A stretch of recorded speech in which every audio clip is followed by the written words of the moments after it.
This channel does not promote any violent, harmful, or illegal activities. All content provided by this channel is meant for an educational purpose only.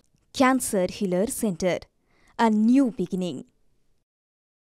বারুইপুরে BJP নেতাকে মারধরে অভিযুক্ত তৃণমূল গোবিন্দ মণ্ডল নামে প্রাক্তন ওই সেনাকর্মী BJP নেতা হিসেবে পরিচিত। গতকাল রাতে প্রতিবেশী দুই যুবক তাকে লোহার রড দিয়ে এলোপাথারি মারধর করে বলে অভিযোগ। অভিযুক্ত দুজনই তৃণমূল সমর্থক। গোবিন্দ মণ্ডলের দাবি, তার জায়গা দখল করার চেষ্টা করছেন প্রতিবেশী দুজন। মারধরের অভিযোগ অস্বীকার শাসক দলের। রায়নার তৃণমূল নেতার দাদাগিরি তোলা না দেওয়ায় বাড়ি তৈরিতে বাধা দেওয়ার অভিযোগ ব্লক তৃণমূল সভাপতির বিরুদ্ধে। 15 লক্ষ টাকা দিলে তবেই নাকি মিলবে বাড়ি তৈরির অনুমতি। অভিযোগ অস্বীকার শাসক নেতা সৈয়দ কলিমউদ্দিনের। পাল্টা তার দাবি, বেআইনিভাবে জমিটি কিনেছেন সিপিআইএম নেতা শেখ মঈনুদ্দিন। বিভিন্ন ব্যক্তি দ্বারা বিভিন্নভাবে বলানো হয়েছে আমাকে, কিন্তু আমি সেই সব তো নাম ফাম নিতে পারবো না, এগুলো বলাও আমি পারবো না, কারণ প্রাণহানির আশঙ্কা হয়ে যাবে। আমি বলি না, প্রাণহানির আশঙ্কা হয়ে যাবে। যে টাকার অভিযোগটা তুলছে সর্বৈব মিথ্যা, এবং যে জায়গাটা নিয়ে প্রশ্ন, সেই জায়গাটা আজকে 58 বছর ধরে ওইরকম ভাবে পড়ে আছে। দুর্নীতির অভিযোগে ফের তপ্ত সন্দেশখালী। বেরমজু 2 নম্বর পঞ্চায়েতের তৃণমূল প্রধানের বিরুদ্ধে দুর্নীতির অভিযোগে সরব দলেরই পঞ্চায়েত সদস্যরা।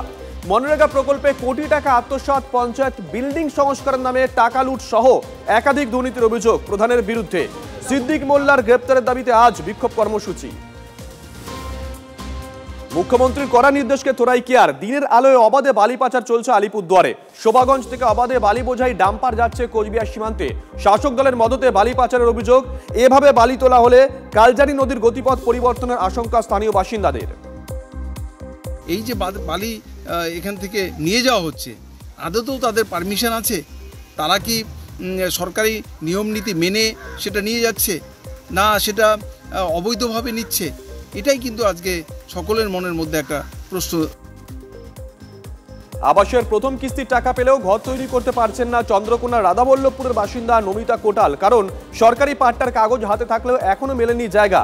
পাট্টায় চিহ্নিত জায়গা পেতে প্রশাসনের দুয়ারে দুয়ারে ঘুরছেন মহিলা। দ্রুত জমির ব্যবস্থা করে দেওয়া হবে বলে আশ্বাস স্থানীয় পঞ্চায়েতের। জায়গা দিয়েছিল আগে কয়েক বছর আগে, কিন্তু সেই জায়গাটা চিন্তা করতে পারছি না। বিডিও সাহেব এবং বিএলআরও সাহেবকে বলেছি যে ইমিডিয়েট ওটা সমাধান করে দেওয়ার জন্য। মধ্যমগ্রামে হত্যাকাণ্ডে এবার ব্যাগের খোঁজে পুলিশ। অভিযুক্তদের বাড়ির কাছে সিসিটিভি ফুটেজ দেখে একটি ব্যাগের কথা জানতে পেরেছেন তদন্তকারী আধিকারিকরা। ওই ব্যাগ ও খুনে ব্যবহৃত অস্ত্র উদ্ধারের চেষ্টা করবে পুলিশ। পিসি শাশুড়িকে খুন করে ট্রলিতে দেহ ভরে ফেলে দেওয়ার চেষ্টা করেছিল ধৃত ফাল্গুনী ঘোষ। সঙ্গে ছিল ফাল্গুনীর মা আরতি ঘোষও। ব্যাগ নিয়ে দুজনের বয়ানে বিস্তর অসঙ্গতি মিলেছে বলে পুলিশ সূত্রে খবর। অ্যালোপ্যাথি চিকিৎসা করছিলেন আয়ুর্বেদ চিকিৎসক। অভিযোগ পেতেই ব্যবস্থা নিলেন পান্ডুয়া ব্লক স্বাস্থ্য দপ্তরের আধিকারিকরা। আর অ্যালোপ্যাথি চিকিৎসা করবেন না মুচলেখা দিয়েছেন ওই চিকিৎসক। পান্ডুয়ার কালনামোর এলাকায় একটি ওষুধের দোকানে দীর্ঘদিন ধরে চেম্বার করে রোগী দেখতেন নিতাই সেনাপতি। প্রেসক্রিপশন দেখে সন্দেহ হয় রোগীদের, তারপরেই ব্লক স্বাস্থ্য আধিকারিকের কাছে অভিযোগ। ভারত বাংলাদেশ সীমান্তে গ্রামবাসীদের হাতে পাকড়াও ওপারে চোর। কুচলিবাড়ি থানা এলাকায় একটি বাড়িতে চুরি করতে এসেছিল। বাড়ির লোকজনের চিৎকারে জড়ো হয়ে যান গ্রামবাসীরা। চোরা পথে এপারে এসে চুরির চেষ্টা। বাংলাদেশি চোরকে ধরে বিএসএফ এর হাতে তুলে দেন গ্রামবাসীরা।